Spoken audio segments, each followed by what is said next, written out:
Okay, hello. Thank you, Suresh. Thank you, Professor Paik, for organizing. So the emphasis of what I want to talk about is the intersection with humans and water resources. And Yu Fong and Katie McCurley are two students that work in our group. And so the other thing I want to emphasize is I'm trying to promote what they're doing and what they're interested in, and I'm trying to encourage you to be interested in these things as well. So over the next couple of weeks, while they're here and I'm not here, I'd like you to want to talk to them more about these things that I'm going to talk about today, although I'll be here for the next 5 days as well.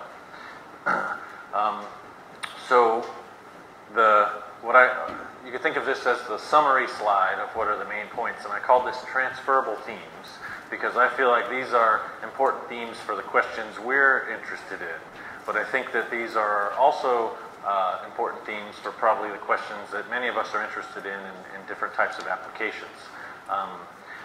As both Gavin and Professor Paik just talked about, in different types of networks we see strong heterogeneity, maybe different words to say that, and we'll come back to our words to say that. And the heterogeneity that you often see is in the structure of the network. I'll call that the topological heterogeneity. And that heterogeneity is in the types of networks that we're interested in, and maybe many of you are interested in. That type of heterogeneity is overlain on landscape heterogeneity, physical heterogeneity in space, where there's different types of landscape properties that would be heterogeneous, different types that might be of interest to different problems. And then, very critical for what Professor Paik just described and for what we're doing and what we're all doing, it's not just the structure of the network, but the function, and many times the function we're interested in is some type of flow through the network. And then transcending that type of question and analysis is to think about interconnected networks. And again, it's the same for us when we think about the distribution of people on the landscape and how they interact with water. So we're interested in where the people are, and cities is one way to say that. It's not the only way, but it's a common way, and there's a rich history of thinking about cities. So those are somewhat interchangeable concepts. And I'll first start talking about the structure of the heterogeneity of where the people are. So we know that people live in different places, and we know that people live in different size settlements or cities of different sizes, right? We're in one of the biggest cities in the world right now, and many people live in smaller cities. So why do people sort themselves the way they do, and how is it that they're sorted? And so here you see a classical size distribution. It's called a rank size plot of cities, and this shows the ubiquitous power law type behavior. And Professor Paik reminded us of Horton's laws from the 1940s, and George Zipp first claimed to be the first one to talk about this in the 1940s as well. So it's long been observed that we see so-called power laws of city sizes. And what that means is you have a small number of very large cities and then a large number of smaller cities. But another way to say that when you see these power laws is to think that it's a fat-tailed distribution, is that we have a wide range of sizes of cities. And again, there's a long history of more than 100 years of people asking questions about why this is. And so there's different explanations that have been offered with differing degrees of success. And so just to quickly review some of that history of that literature is the sort of geographer explanation. And the classical concept there that I think everybody should have some familiarity with is the central place theory. And we could think of, if you start over here on this side, and you can think of agricultural producers, and they go to the market to sell their goods, and then they also need to buy supplies for the farm, and so you would go into the market town. And so then every region would have maybe a market town. But then different types of products that you would want to buy, the region, the space of the number of consumers that it would take to support that industry might be different for farm implements versus piano manufacturers. And so there'd be different sizes to support those different types of industries, and then there'd be different transport costs. And it's the tension between those that leads to a distribution of sizes. Again, this was back to the 1930s. It was formalized, but the discussion about it even predates that. Similarly, there's an economics viewpoint, which is different, but it's got a lot of overall similarities. And here we could think about economic activities, and this is a nice economics plot of the utility of individuals, urban residents.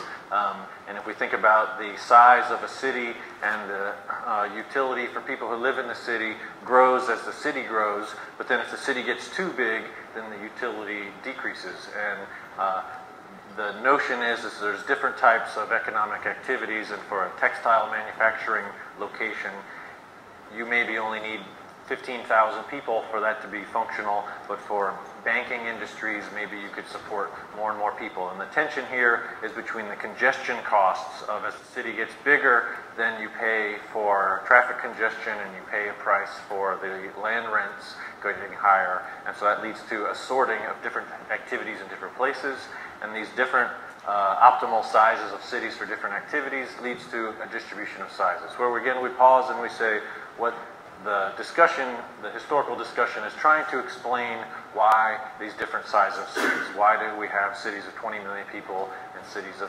100,000 people? We can call this framework different things, but it's popular now to call it the economic geography perspective. And I called it that here because we just talked about the geography and the economics, and so this is the economic geography. And so if you say, if there's a new economic activity, or if a new group of people move to a place, if you have some immigrants, where are they going to move to? And if we said that the probability of the people moving to a certain place is proportional to the population that's already in that place. This is called Jawitz's law from economics, or we would call it law of proportionate effect, or a first order process, or multiplicative process. In any such process, this leads to a, you might recognize that as the genesis of a log normal distribution, or looks a lot like a power law. It's a fat-tailed distribution. And so if we accept this postulate, then that leads to these observed types of relationships. And the Nobel Prize-winning economist, Paul Krugman, he wrote and commented on these questions himself. And he said, look, this is a very simple model. It doesn't, he said, nihilistic, meaning it doesn't tell us much about the microeconomics of the systems. It's very simplistic, and we shouldn't really take such a model very seriously, except for one thing. It seems to actually predict the observations. So between the central place and the economic perspectives, we're able to get some insights into why we have different city sizes. And there's a whole history of literature of people trying to match those power law plots of the rank size. And they do a pretty good job of matching those rank size rules. But what they don't tell us about is where should the big city be, if I was to make a prediction. Where in the landscape is the 20 million person city, and where are the 100 million people cities? It just tells us how many of those we should expect. So that brings us into starting to think about, again, the intersection of where the humans are and the heterogeneity of the landscapes.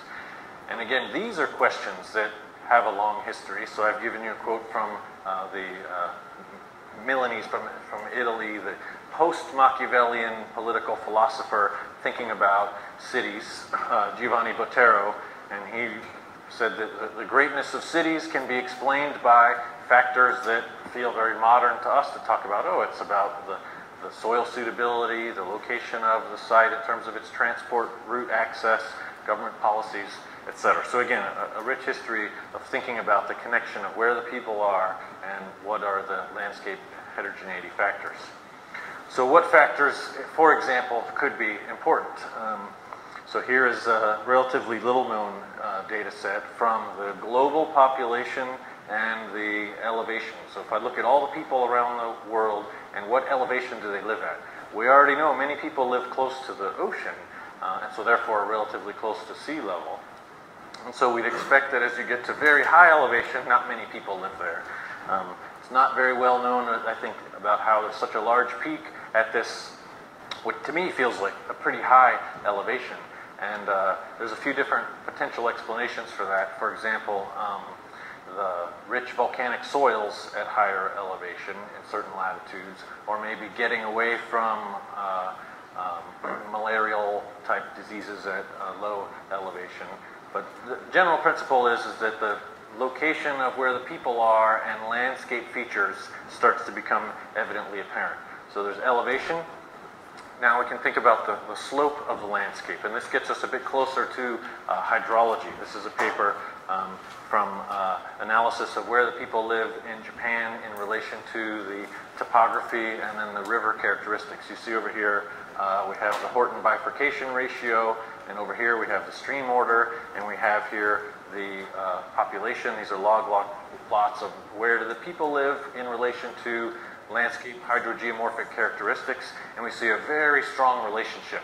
And it tells us that people live close to the big rivers. Okay, well that's good, and they don't live close to the small rivers. Or another way to say that is people live in the flatter lands and not so much in the steeper lands, the higher elevation lands.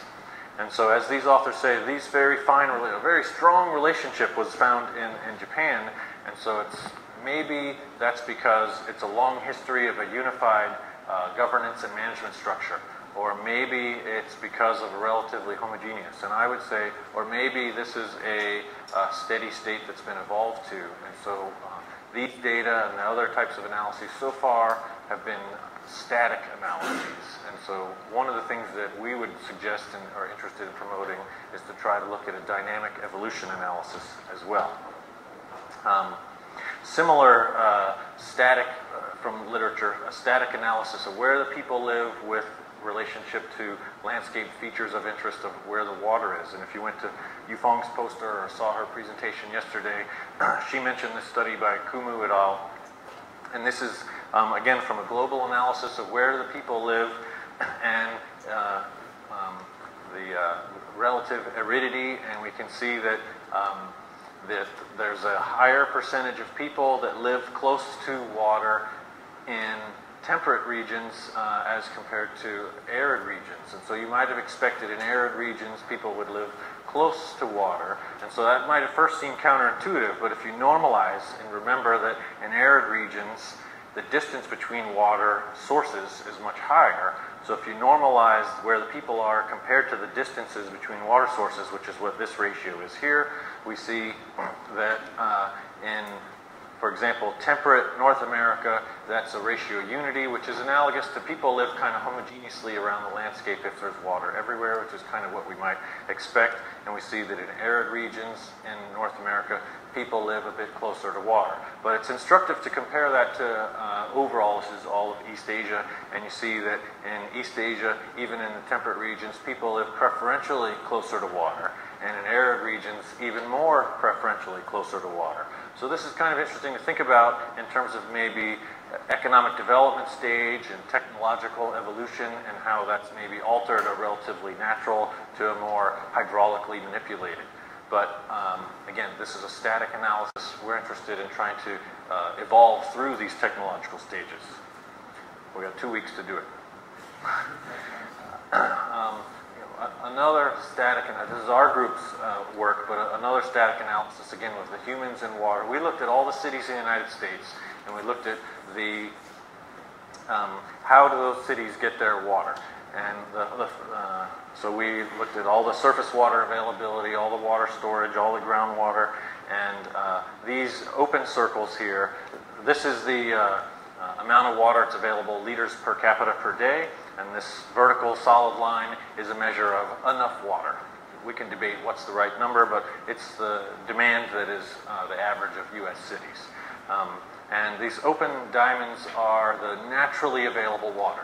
And we can see that we've got many cities, Las Vegas, Phoenix, Dallas, Fort Worth, Denver, Los Angeles, many cities in the United States where the people live in a place where there's not enough. Well, this is not a big insight to say people that live in the desert is a place with not a lot of water, but we quantify the total number of people in what cities, and we say there's not enough water. But then if we use what I call the hydraulic-based method, and we say that the people in the cities have economic power, political power, so they capture water from other places. And if we analyze where they actually get their water from, we see that now all the cities in the United States have enough water. So this is again another way to see of the human interaction of cities and water, and we conclude from this that cities, people are likely to get enough water, and we see this evolution, this dynamics. There's embedded in here a dynamics of people getting water, but for this case, this was just a static analysis.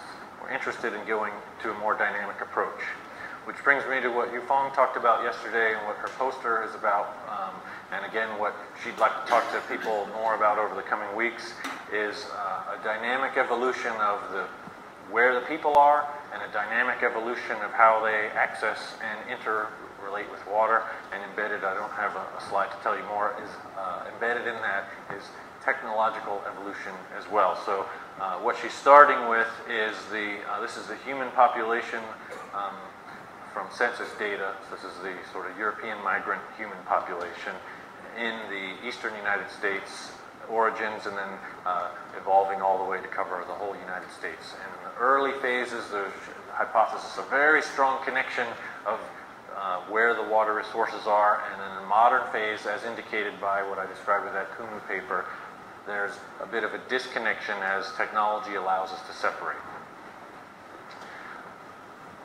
Okay, but how do the networks enter into this? I've so far just talked about humans and water more abstractly. Once again, a rich history of thinking of humans and cities even, and human settlements as networks, and as nested networks. If you talk, as I just have, as a city as a macro system, if I draw a box around a city, then I'm thinking about a collection of people, and there's a fallacy to think of that as one actor making a decision. Instead, we go to micro scale, and we look at actors within the city making decisions, and we can look at all the different types of networks, and many of us are doing that. And then I would also suggest that it's very interesting to go to a more macro scale and think about the networks of cities. And so this study in the United States of all the cities and where they are in relation to the water, I think that's a direction that we want to go. So many of us who are looking here at the micro scale within a city, and some of us are looking at individual city, and what we're trying to do is look at this interconnections of many cities. So let's talk about the structure of the networks and the flows of networks in this sort of human cities water perspective. Zachary Neal has done a few studies of looking at networks of cities and flows between those cities. So in this particular example, it's internet connectivity, the backbone of the internet, and this is in cities in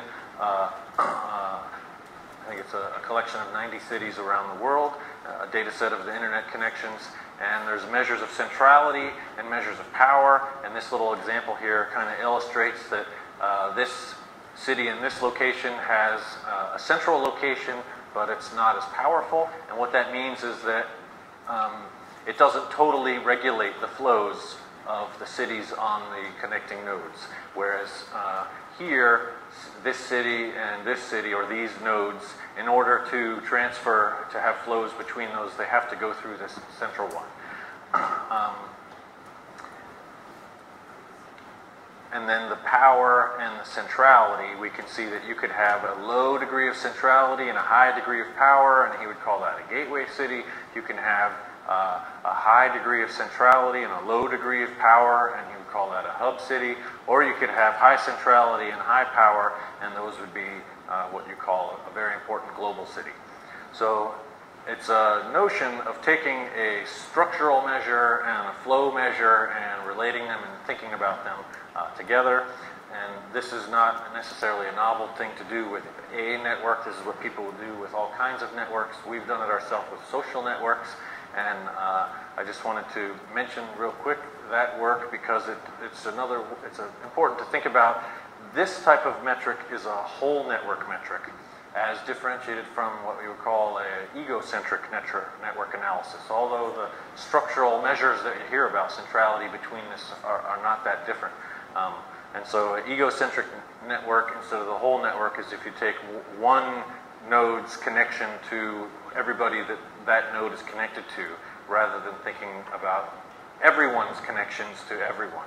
And sometimes it's much easier to get data on an egocentric perspective. For example, we worked on a subject that's, I think, of important to many of us scientists, is citations and H-indexes. So I just put here the snapshot of my Google Scholar page and to sort of get us in the mindset of thinking about H-indexes. And so we wrote this paper. We did this study where we asked questions about the structural characteristic of authors' egocentric collaboration network and the flows through that network and the impact, the property that comes out of that we might be interested in. What property might we be interested in? Well, the citation, the impact, the H-index. And so we tested a whole bunch of fancy structural measures, and in this case we found that size is all that matters, the number of collaborators that you work with. Take-home point from this, we did egocentric measures rather than requiring a whole network, and those are other ways to think about the structure and the flows.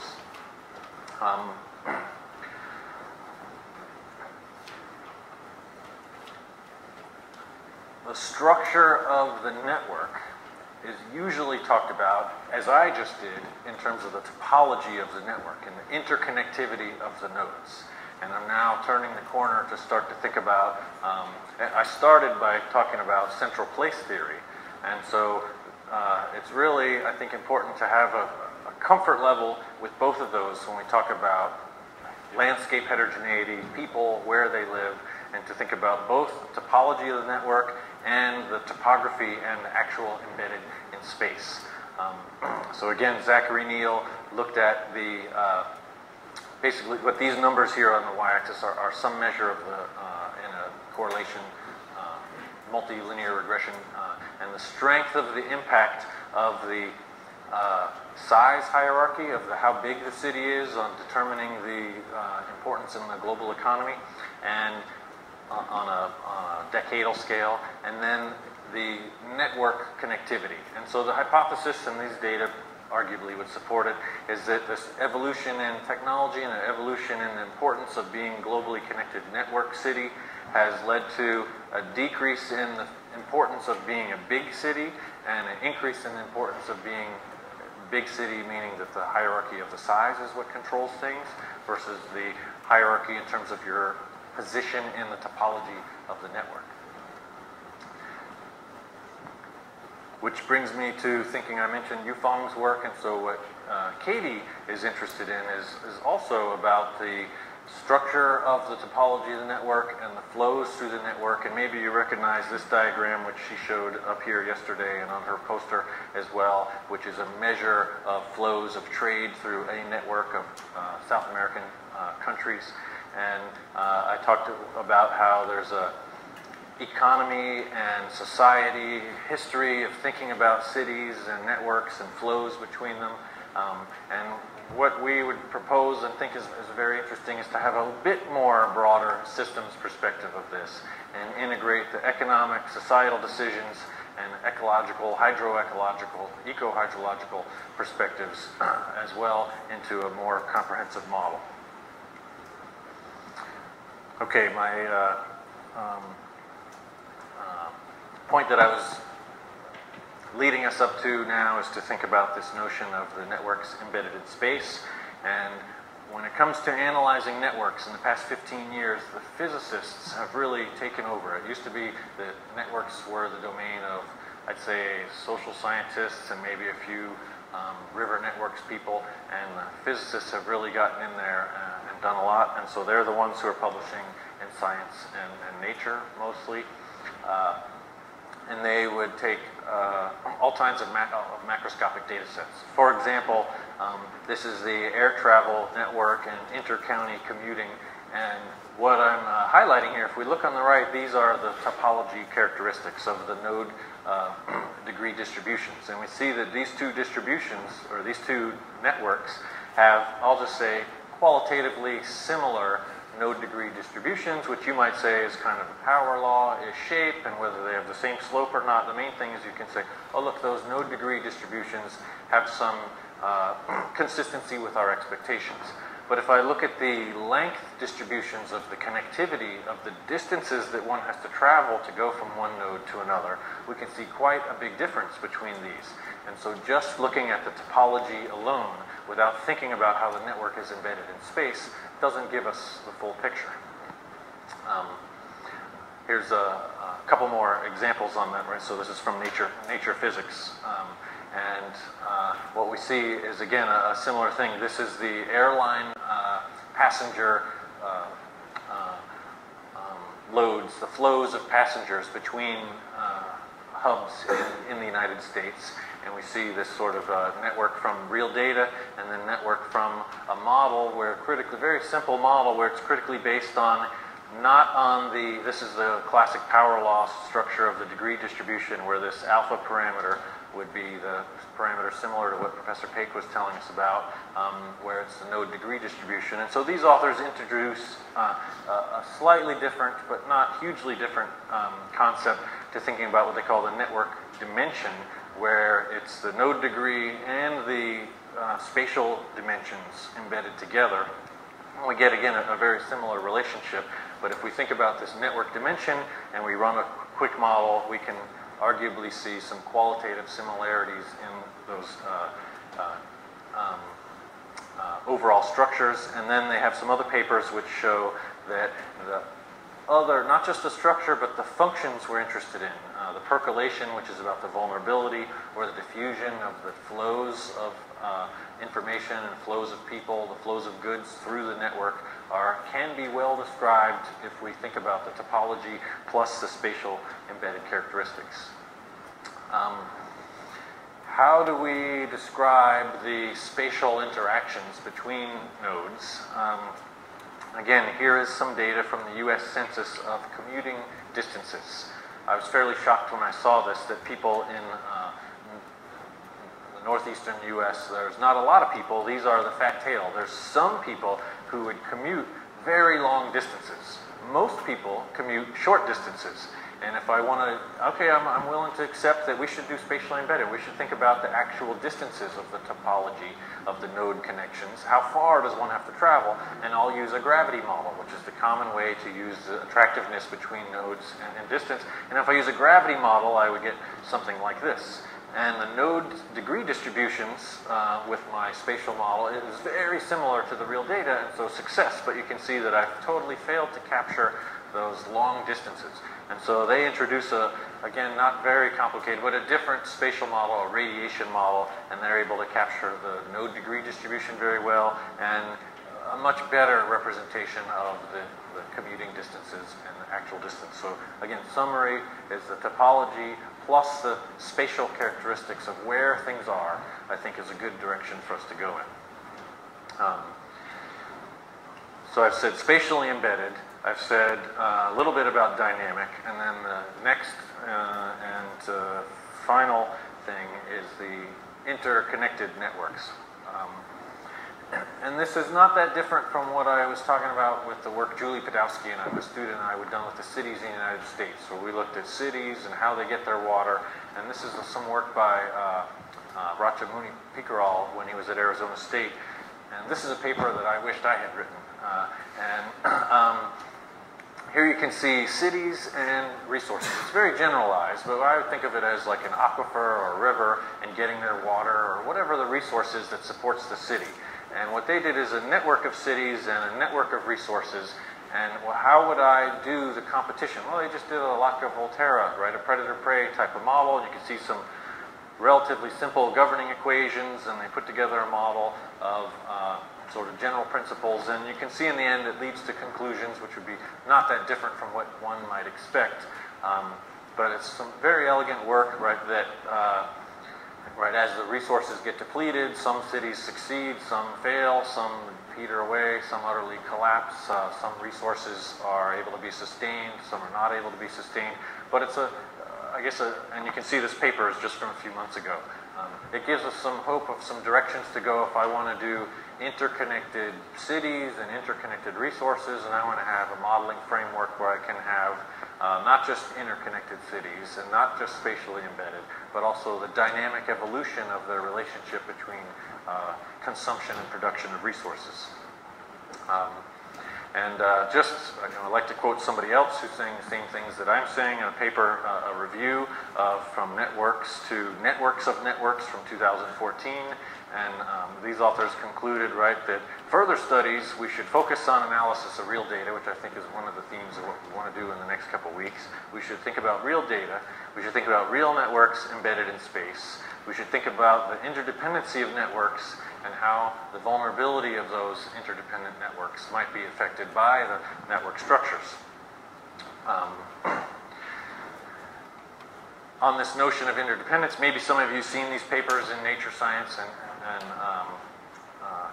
various nature subsidiaries where the physicists do things like, the physicists will do things like look at examples of different types of interconnected networks. Here's a lattice, here's a random network, here are two lattices, a random network and a lattice, two random networks, a random network, and a spatially embedded network. So this is the actual power grid for Western Europe. And then they'll do things like vulnerability analysis. Maybe you've seen these types of plots where this is, if I remove some fraction of the nodes randomly out of the network, then what fraction of the rest of the network stays interconnected?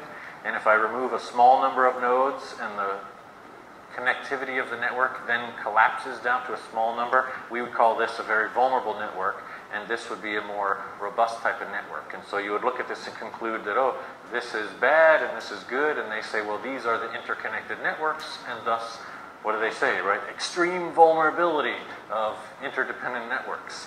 But a key thing to remember is these are physicists, and they just did random interconnected networks. So once you get a little bit more detailed, and so here's an example where they looked at the spatially embedded networks, where they're not totally random, but they're actually correlated.